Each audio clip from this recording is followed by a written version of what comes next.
So this is a 2010 Chevy Silverado, and I just bought it to sell it at my $5,000 and under car dealership. And later on, I'm going to show you exactly how much I paid for it at auction. Here we go, boys. It's sale time. Sale time. Let's go.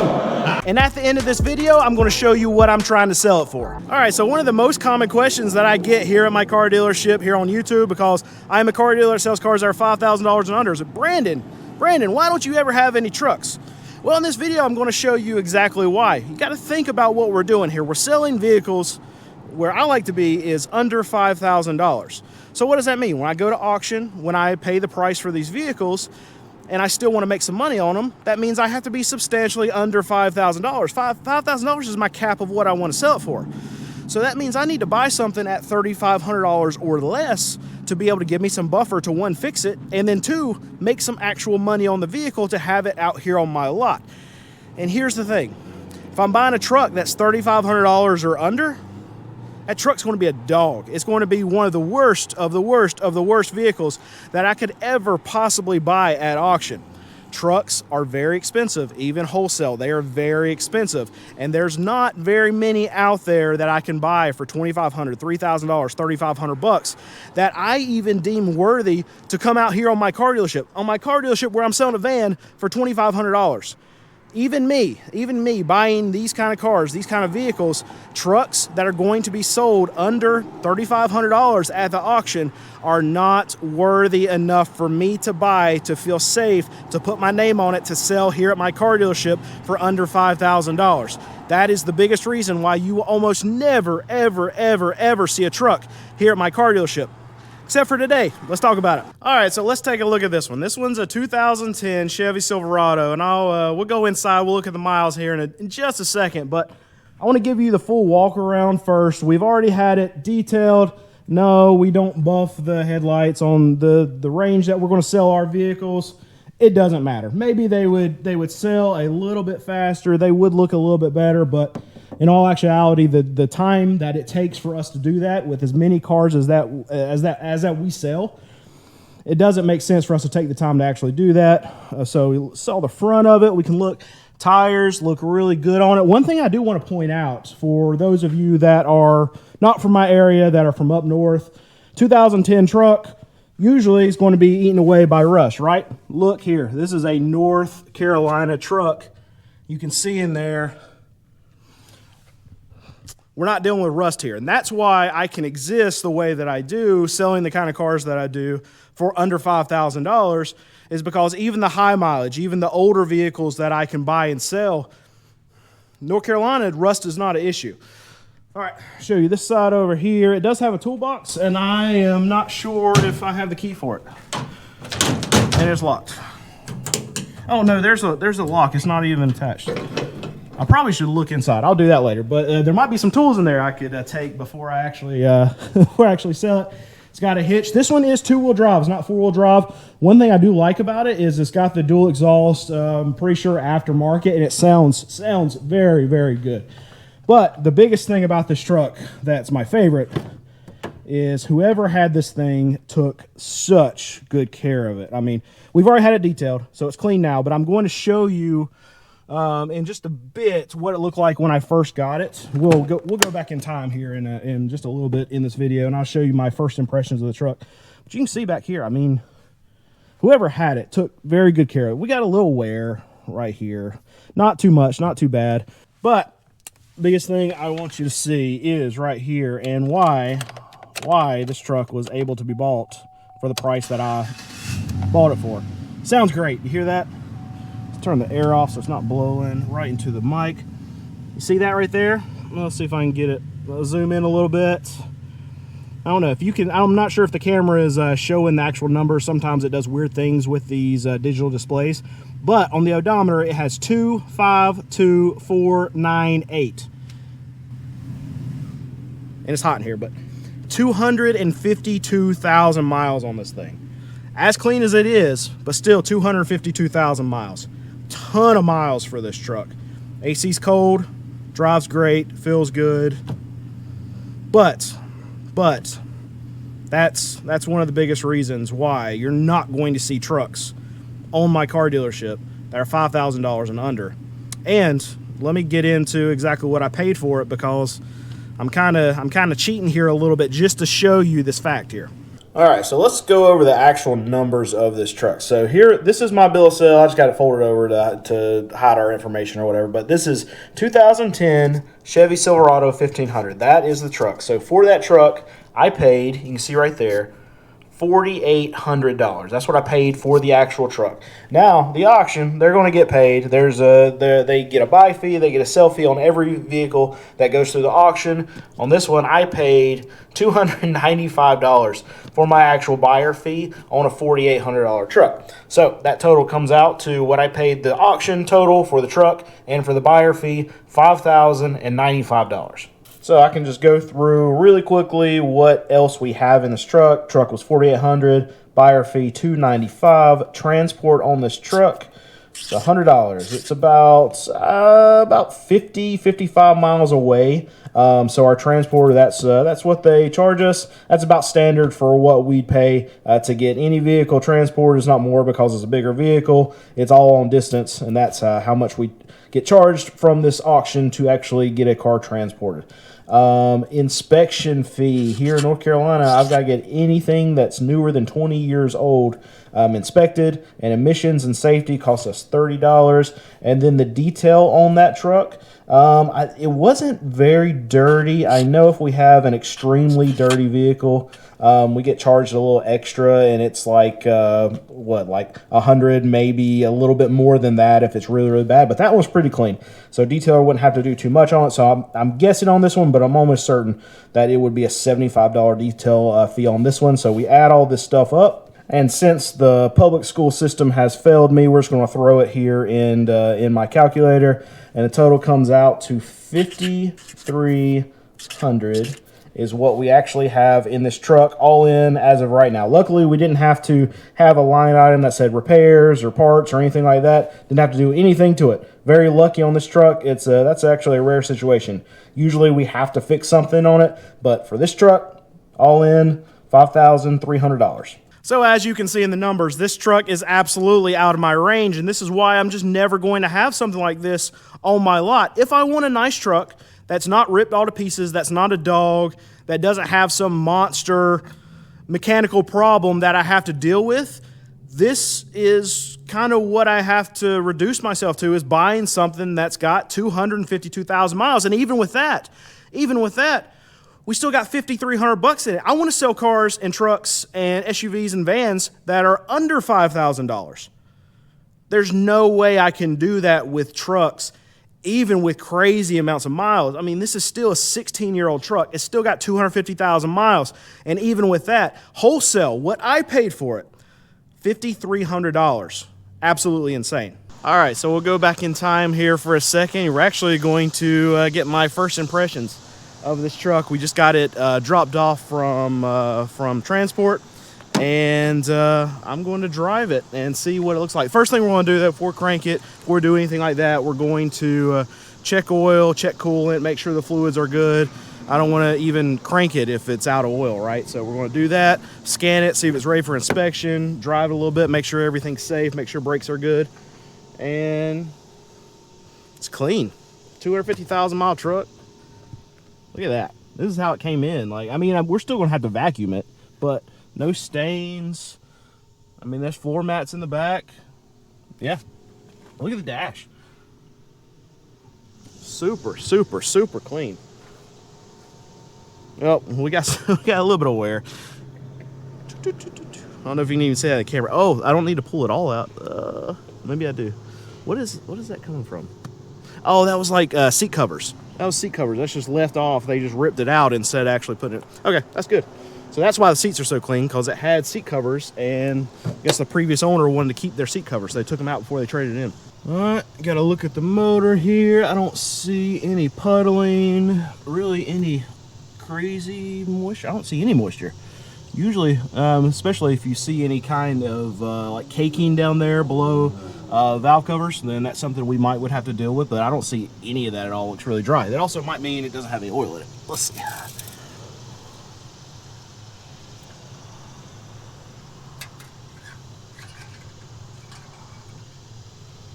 Oh yeah, good. And actually the oil doesn't look crazy dark either, so that's a very good sign. Let's check coolant and then we can get this puppy on the road. All right, rookie mistake, but I forgot to bring any kind of paper towels or anything out here to clean my hands after I'm done with this. Nope, we're good. Check it. See it on the side there. Beautiful. Yep, and there's our first look. I like the fluids. Everything looks good. I'm gonna grab my code reader out of my car, and then we're gonna see if we can go get it to pass inspection. As long as it drives good. Hopefully we won't have to fix anything because we've already got crazy money in it. Now what I will say is I did already check this car out at the car. I checked this truck out. I'm so used to buying cars. I did check this truck out at the auction already. And it was like it didn't have any codes in it. But that does not mean that today, as it's sitting over there right now, it does not mean it doesn't have codes in it right now, because as vehicles move, if things were cleared before, stuff can pop back up if it had an evap code or something, and the airflow gets a little bit clogged, or there's a hose that once it heats up, it opens up a little bit more, then it can actually throw problem codes even though it did not show it to me at the auction. So this is why we have to check it again, because if we take it to the inspection place and it's throwing some kind of problem, it's not going to pass inspection. So we might as well not waste the time, go ahead and fix it, and then take it to the inspection station. So let's plug it up. All right, here we go. Let's detect the vehicle first. Now we got 2010 Chevy Silverado 1500 two-wheel drive 5.3. Yes. Uh-oh, that's not a good sign. Not all supported monitor tests are complete. No codes, that's good, but this is what we got to look at right here. Oh, you know what? It's only got, so here are monitors incomplete. It's got one, if you can see that right there, it's got one that's incomplete. Now, with our inspections here in North Carolina, we can actually have one monitor that hasn't set yet and it'll still pass inspection. That last monitor is always the evap monitor. Sometimes it's CAT, but usually with the Chevy, it's going to be the evap. So worst case scenario, there is a code in this thing, but it's an evap code. Some kind of hose is bringing some bad air somewhere. Never a crazy scary fix. So I'm actually good with that, but we are going to drive it, and as long as the check engine light doesn't pop up whenever we get this monitor to set, then we're going to go ahead and just get it inspected, and then we can go from there. I forgot. I guess you can hear it crank up for the first time too. Let's see.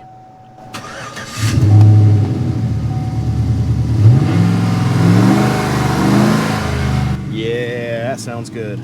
Any problem lights? Let me shut this door. Look at that. All good. No problem lights at all. It does, however, have 252,000 miles. And I think I checked the AC while we were there. Yeah. Heard the compressor turn on. Good, we got AC. You can see I'm already sweating. It's early in the morning, but I'm already sweating here in North Carolina. Gauges look good. No lights. 252,000 miles, no lights. And cold AC. Let's go get it done. All right, so let's hit it.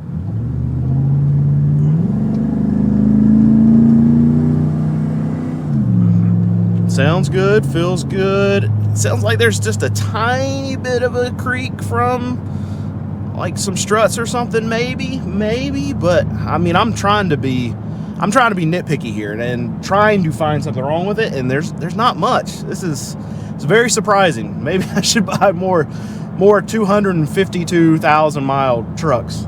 But this thing's super clean. Somebody really took care of this thing. I'm very, very, very surprised. I don't know if you can see it in my face, but I'm very, very, very happy with this truck. Still might not be able to make any money on it because it's got 252,000 miles. But as far as how it drives, how it rides, I mean, maybe I'll just keep it for myself. I don't know. It's nice. All right, so got it inspected, no problem. Sitting here, it's going to be detailed tomorrow, and then we'll get a price on it and get it online and try to get it sold. And see if anyone wants a truck with 252,000 miles on it. Whew, it's a lot. So to post it on the internet, I do actually have to take pictures of it. And this is kind of the angle that I like. You can see it on my phone. So we're going to take a picture of it right there. And I'm going to do all 4 angles just like that one that I just took. And that's the outside, and then I'll take a few pictures of the inside. You know what? I'll show you what I do for the inside too, just so you can see. It's kind of awkward holding two cameras at once. But we'll get one angle just like this so you can see the seats. We'll get one angle of the back here. Look just like this right here. Take a picture of that right there. And then I want like a good picture of the dash because it's truck and it's bigger. I don't have to actually crawl in to do this. So boom, just like that. And that's the pictures that we use for our website. All right, so now what are we going to sell this thing for? Well, this is kind of out of my realm of speciality, right? So speciality. I think speciality is the word. I don't know what this truck is worth. What we typically do with my cars is we price them off of what we pay for them at auction. And what I typically try to make is anywhere between $1,000, $1,500 a car. Our average is right at $1,000, but we lower our prices every 2 weeks and it averages out. We try to hit a home run when we initially price. This one, I don't know if this truck is worth $7,000. I don't know if it's worth $4,000. So I'm going to do like I always do and just price it off of whatever I paid for it and then round to the nearest happy place number. Is the biggest round number that I can find. So we got $5,300 in this thing. If we went up to, what, $7,000, I'd be making $1,700 on it, but really, this was for an experiment. This was for a video for you just to show what goes into the pricing of actually buying a truck that I'm trying to find in around my range and the craziness of what happens. So I'm not trying to hold on this truck and make maximum money on it. So we're gonna start pricing out $6,500 and hopefully we sell it pretty soon and just get rid of it. But I could be completely wrong on this and I should have never bought it in the first place. And we mark it down multiple times and it ends up being a 45. Who knows? I don't know. Somebody else out there knows. The market's going to tell me though. We'll put it out there for $6,500 and it gets sold instantly.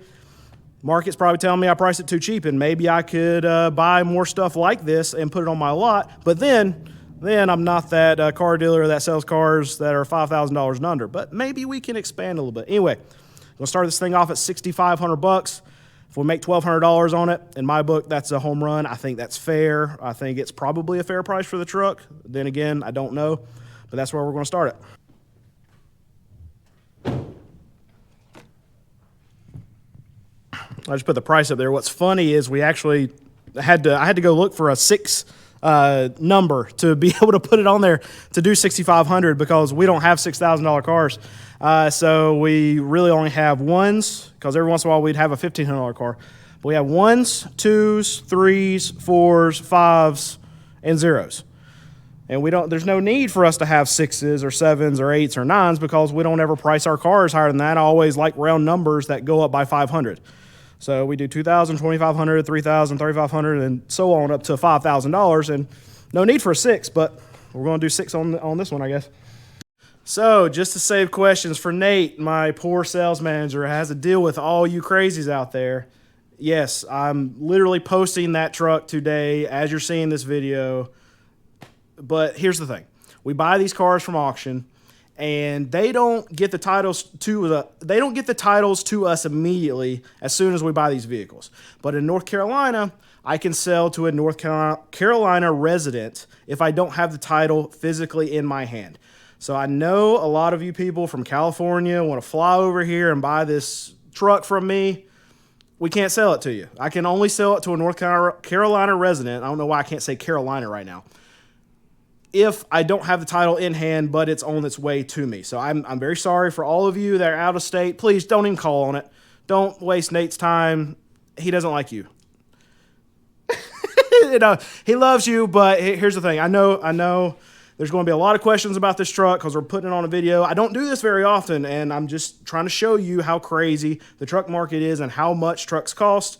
And I want to sell it to somebody out there that's probably watching this, but I'm only going to sell it to a North Carolina resident at this time. If it sits for weeks, then we'll get the title in, and then it'll be fair game. But as of right now, it's probably going to sell before we can get the title in, I would assume, just because I'm making this silly, stupid little video. Please don't call Nate. Nate doesn't want to talk to you.